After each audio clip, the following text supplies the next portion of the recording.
नमस्कार साथियों, स्वागत है आप सभी का संस्कृति आईएएस के ऑनलाइन यूट्यूब चैनल पर। दोस्तों, मेरा नाम है पुनीत उपाध्याय और आज के अपने इस सेशन में हम एक बहुत ही इम्पोर्टेंट टॉपिक पर बात करने वाले हैं और यह टॉपिक जुड़ा हुआ है महाराष्ट्र महिला किसान सशक्तिकरण विधेयक से। दोस्तों, बहुत ही इंपॉर्टेंट टॉपिक है और अगर हम बात करें तो अभी कल की डेट में 2 जुलाई 2026 को जो महाराष्ट्र विधानसभा है, इसने आप देखेंगे तो सर्वसम्मति से जो महाराष्ट्र महिला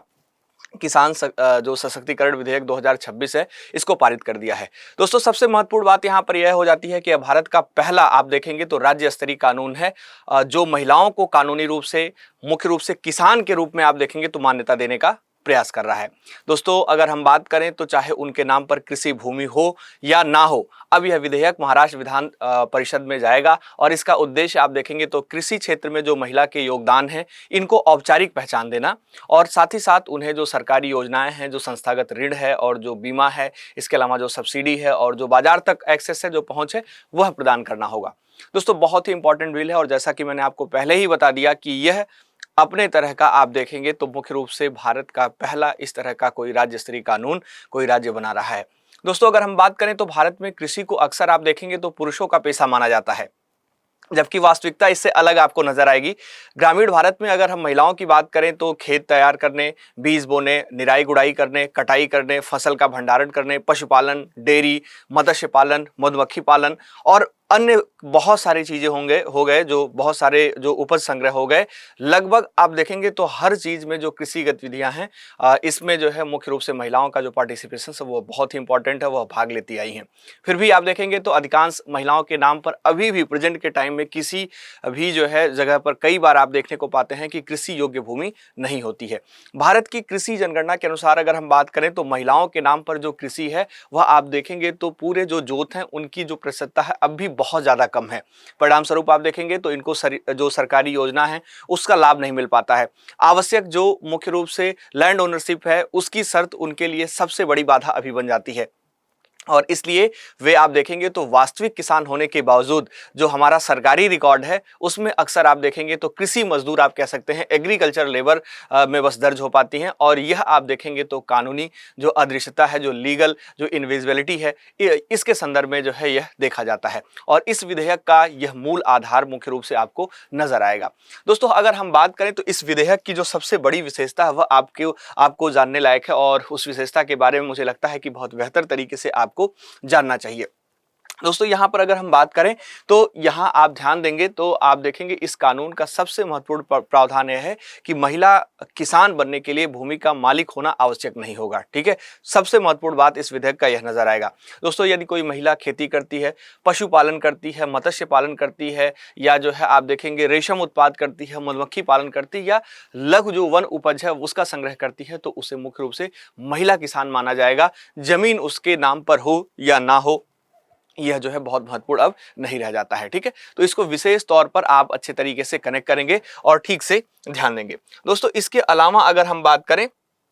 तो आप गौर करेंगे कि यहाँ पर इस विधेयक की जो सबसे प्रमुख प्रावधान है उसमें वोमेन फार्मर जो सर्टिफिकेट है, जो महिला किसान प्रमाण पत्र है, वह है। दोस्तों, प्रत्येक जो पात्र महिला है उनको वोमेन फार्मर सर्टिफिकेट इसके तहत दिया जाएगा और यही उसकी आधिकारिक किसान पहचान होगी। दोस्तों, इसी प्रमाण पत्र के आधार पर आप देखेंगे तो महिला मुख्य रूप से जो कृषि सब्सिडी है, जो फसल बीमा है, जो सरकारी योजना का लाभ है, जो संस्थागत ऋण है, जो बैंकिंग जो सुविधाएं हैं, कृषि उपकरण पर जो मुख्य रूप से सहायता है और इसके अलावा जो बाजार में सहायता के साथ साथ कृषि प्रशिक्षण है, इनको सभी यह प्राप्त हो सकेगा इसी प्रमाण पत्र के आधार पर। दोस्तों, यह प्रमाण पत्र आप देखेंगे तो ग्राम सभा अथवा जो शहरी स्थानीय निकाय है उसके द्वारा जारी किया जाएगा और यदि जो आवेदन है वह जो है अस्वीकार होता है तो अपील का भी इसमें प्रावधान देखने को मिलेगा। दोस्तों, इसमें आप देखेंगे जो आर्टिकल हम लोग पढ़ रहे हैं इसमें महिला किसान डेटाबेस की भी बात बहुत महत्वपूर्ण है। दोस्तों, राज्य सरकार अगर हम देखें तो पहली बार महाराष्ट्र की सभी जो महिला किसान है उनका एक डिजिटल डेटाबेस भी तैयार करेगी। ठीक है, जो महाराष्ट्र सरकार है। क्या होगा इस डिजिटल डेटाबेस को तैयार करने का उद्देश्य? तो ध्यान रखिएगा, यहां पर इसका उद्देश्य नीति निर्माण आसान बनाना होगा, योजना को टारगेटेड डिलीवरी जो है देना और इसके अलावा डीबीटी के माध्यम से सीधा लाभ महिलाओं के खाते में पहुंच सके, इसका जो है विशेष रूप से इस उद्देश्य के साथ यह डेटाबेस तैयार किया जाएगा। साथ ही साथ जो वास्तविक लाभार्थी हैं उनकी पहचान भी इसके माध्यम से करी जा सकेगी। दोस्तों इसके अलावा अगर आप देखेंगे तो इसमें महाराष्ट्र स्टेट वुमेन जो फार्मर फंड है वह भी बनाए जाने की बात यहाँ पर चल रही है। दोस्तों महिलाओं के लिए आप देखेंगे तो वुमेन फार्मर जो फंड है वह बनाया जाएगा और इस निधि से, इस फंड से आप देखेंगे प्रशिक्षण हो गया, तकनीकी सहायता हो गया, कृषि नवाचार हो गया, महिला स्वयं सहायता समूह हो गया, कृषि उद्यमिता होगा, इन सभी को बढ़ावा दिया जाएगा। ठीक है, इसके अलावा ध्यान रखिएगा 3 स्तरीय संस्थागत व्यवस्था यहां पर देखने को मिलती है और इसकी अगर हम बात करें तो आपको इस प्रकार से यह नजर आएगी। विधेयक के प्रभावी क्रियान्वयन हेतु जो 3 स्तरीय व्यवस्था है यह अपनाई जाएगी और अगर हम बात करें तो सबसे पहले आप यहां पर गौर करेंगे वुमेन फार्मर जो एम्पावरमेंट जो काउंसिल है यह आपको देखने को मिल जाता है। इसके अलावा आप देखेंगे जो स्टेट मॉनिटरिंग जो कमेटी है यह और वुमेन फार्मर जो एम्पावरमेंट सेल है यह देखने को मिलेगा। दोस्तों वुमेन फार्मर एम्पावरमेंट काउंसिल की बात करें तो इसमें मुख्यमंत्री, उप मुख्यमंत्री और जो कृषि मंत्री सहित अन्य सदस्य हैं वह शामिल होंगे। स्टेट मॉनिटरिंग कमेटी की बात करें तो इसमें आप देखेंगे पूरे राज्य में यह जो कमेटी है निगरानी करेगी, है ना। और साथ ही साथ वुमेन फार्मर एम्पावरमेंट सेल की जो मैं बात कर रहा हूं तो इसके संदर्भ में ध्यान रखिएगा नीतियों के कार्यान्वयन और समन्वय का यह कार्य संभालेगी या करेगी। ठीक है, इसके अलावा अगर आप गौर करेंगे तो यहाँ पर वुमेन फार्मर सपोर्ट ऑफिसर की भी व्यवस्था करी जानी है। हर जिला और तालुक स्तर पर आप देखेंगे तो अधिकारियों की नियुक्ति होगी और इनकी जिम्मेदारी, जो अधिकारी नियुक्त किए जाएंगे जो वुमेन फार्मर सपोर्ट ऑफिसर्स होंगे, उनका जो जिम्मेदारी होगा वह यह होगा कि प्रमाण पत्र को ठीक से बनाया जाए, सरकारी योजना से जोड़ा जाए, आधुनिक कृषि जो तकनीक है उसको सिखाया जाए और साथ ही साथ बैंक और विभागों से जो समन्वय है वह करना इनकी जिम्मेदारी होगी। ठीक है, तो विशेष तौर पर इस पर आपको ध्यान रखना पड़ेगा।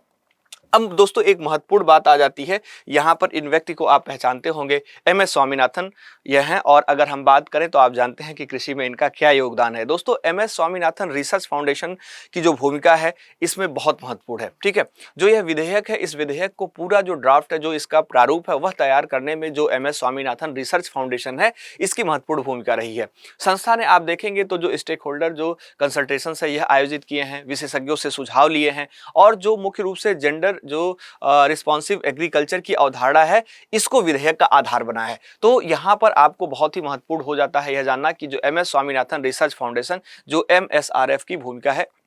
इस बिल के प्रावधान में। ठीक है, अब दोस्तों यह जो कानून है यह बहुत ही ऐतिहासिक माना जा रहा है, जैसा कि हमने पहले ही बताया कि अपने तरह का यह पहला कानून है और आप देखेंगे बहुत ही महत्वपूर्ण है। तो दोस्तों क्यों ऐतिहासिक माना जा रहा है, तो ध्यान रखिएगा यह केवल एक सामाजिक कल्याण कानून नहीं है बल्कि आप देखेंगे यह एक जो है रिकॉग्निशन बेस्ड वेलफेयर मॉडल का उदाहरण आपको नजर आएगा। इसका क्या मतलब हुआ, तो आप ध्यान रखिएगा इसका मतलब यह हुआ कि पहले महिलाओं को आप जानते हैं किसान के रूप में जो पहचान है वह दी जाएगी और उसी पहचान के आधार पर आप देखेंगे तो सभी अधिकार स्वतः जो है उनको उपलब्ध हो जाएंगे और यही इसकी सबसे बड़ी विशेषता इस कानून की नजर आती है। दोस्तों इसके सिग्निफिकेंसेस, इसके महत्व की बात करें तो उस पर भी आपको ध्यान देना होगा। इसके महत्व की अगर हम बात करते हैं तो आप ध्यान रखिएगा कि सामाजिक दृष्टि से अगर हम देखें तो महिला किसान की जो पहचान है वह स्थापित हो पाएगी, लैंगिक जो समानता है उसको बढ़ावा मिल सकेगा, साथ ही साथ महिलाओं का जो सामाजिक सम्मान है वह इससे बढ़ेगा। आर्थिक दृष्टि से अगर हम बात करें तो बैंक ऋण इनको मिल सकेगा बहुत आसानी से, जो KCC जैसी सुविधा है इन तक जो है मुख्य रूप से इन सुविधाओं तक जो पहुंच है वह आसान जो है हो सकती है और यदि संबंधित योजना के नियम लागू होंगे तो दोस्तों कृषि निवेश इससे बढ़ेगा और आय में वृद्धि होने की महत्वपूर्ण संभावनाएं आपको नजर आएंगी। ठीक है, अब प्रशासनिक दृष्टि से अगर हम देखें तो पहली बार आप देखेंगे तो महिला किसानों का आधिकारिक जो डेटा है वह तैयार होना है और योजना की जो मॉनिटरिंग है यह बेहतर होगी। ठीक है, कृषि दृष्टिकोण से देखें तो महिला किसानों का जो संस्थागत जुड़ाव है वह बढ़ेगा, साथ ही साथ जो कृषि उत्पादकता में सुधार है वह संभव हो सकेगा और साथ ही साथ जो आधुनिक तकनीक है उसको अपनाने में सहायता मिल सकेगी। ठीक है, तो यहाँ पर तो यह जो है आप देखेंगे कुछ महत्वपूर्ण जो है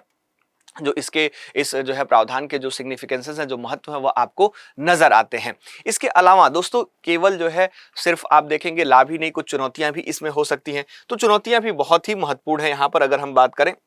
आप ध्यान देंगे तो हालांकि यह कानून आप देखेंगे तो बहुत ही इसमें कोई दो राय नहीं कि बहुत ही शानदार है, लेकिन चुनौतियों की बात करें तो कुछ व्यवहारिक चुनौतियां यह सामने लाएगी। जैसे वास्तविक महिला किसानों की जो पहचान है वह करना थोड़ा सा जो है समस्यापूर्ण हो सकता है, समस्या भरा हो सकता है। इसके अलावा परिवार के भीतर महिलाओं की भूमिका को प्रमाणित करना यह एक चुनौती हो सकती है। साथ ही साथ आप देखेंगे जो प्रमाण पत्र वितरण में जो पारदर्शिता है, विभिन्न विभागों के बीच जो समन्वय की जो बात है, कई बार आप देखेंगे तो हमारे जो है जितने भी भी डिपार्टमेंट है, कई बार अपने में जो कोलैबोरेशन है, जो समन्वय है, वो ठीक से नहीं बैठा पाते हैं, तालमेल, और उससे समस्याएं देखने को मिल जाती हैं। इसके अलावा अगर हम बात करें तो आप देखेंगे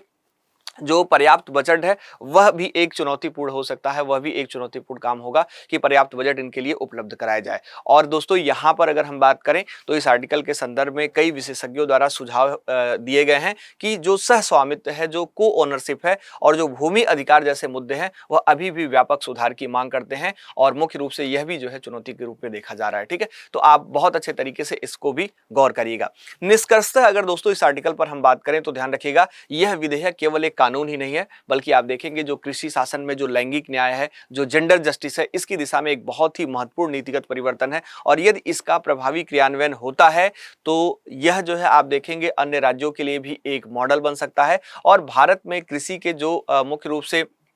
संस्थागत जो कृषि को जो संस्थागत मान्यता है वह प्रदान करने की दिशा में आप देखेंगे तो एक मील का पत्थर यह साबित हो सकता है। ठीक है, तो आप इसको बहुत अच्छे तरीके से ध्यान रखेंगे, और बहुत ही इंपॉर्टेंट जो है यह आर्टिकल आपको देखने को मिल जाता है आज। दोस्तों आशा करता हूं कि आप इसको समझ पाए होंगे और बहुत अच्छे तरीके से इसको आप कनेक्ट कर पाए होंगे। साथ ही साथ इसके बारे में जितनी भी बेसिक सी बातें आपको बताई गई हैं, चाहे वह बातें यहाँ पर अगर मैं आपको गौर कराऊं, चाहे वह आपका जो है इस विधेयक के बारे में हो, या फिर इसके मुख्य प्रावधान के बारे में हो, या कानून से संबंधित हो, या गतिविधियों में लगी जो महिलाएं हैं उनके बारे में हो, एमएसएसआरएफ की जो भूमिका है, महाराष्ट्र राज्य महिला किसान कोष की जो बात हमने करी है, तो लगभग आप सारी चीजों को बहुत अच्छे तरीके से कनेक्ट कर पाए होंगे, कोलैबोरेट कर पाए होंगे, और आशा करता हूं कि आप बहुत अच्छे तरीके से इसको समझ पाए होंगे। तो दोस्तों यह सारी चीजें आज आपको यहाँ जो है इस सेशन में देखने को मिली है, और अगर आपको फिर भी कोई डाउट है इस टॉपिक से रिलेटेड, किसी भी प्रकार का कोई कंफ्यूजन है, तो कमेंट बॉक्स में आप जरूर लिखिएगा। मैं जरूर आपको जो है एक बार इस आपके प्रश्नों का जवाब उसमें जरूर दूंगा। ठीक है, तो मिलते हैं हम लोग अपने नेक्स्ट सेशन में। आज के लिए इतना ही। थैंक यू सो मच, बहुत बहुत धन्यवाद आप सभी का संस्कृति आईएएस के यूट्यूब चैनल से जुड़ने के लिए।